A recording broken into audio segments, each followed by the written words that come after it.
અમિત ખૂટ આત્મહત્યા કેસનો મુખ્ય આરોપી જૂનાગઢથી ઝડપાયો છે। 8 મહિનાથી ફરાર રહીમ મકરાણીની આખરે ધરપકડ કરવામાં આવી છે।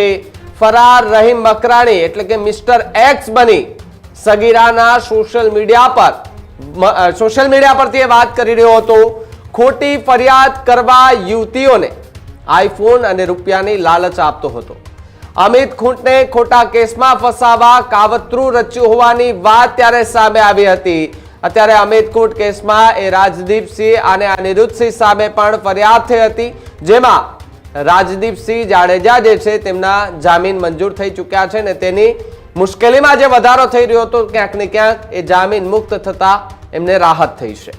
અમિત ખૂંટના ભાઈ મનીષ ખૂંટે પોલીસ ફરિયાદ નોંધાવી હતી અને આ જ્યારથી આખો કેસ સામે આવ્યો હતો ત્યારથી મિસ્ટર એક્સ કોણ છે તેને લઈને ગંભીર સવાલો જે છે તે ઊભા થઈ રહ્યા હતા કે આ મિસ્ટર એક્સ આખરે છે કોણ, અને તેને લઈને પોલીસે પણ અલગ અલગ ટીમો બનાવી હતી।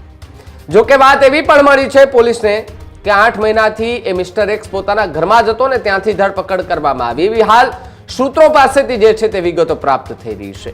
ત્યારે અમિત ખૂટ આત્મહત્યા કેસ એ ખૂબ જ ચર્ચિત કેસ હતો।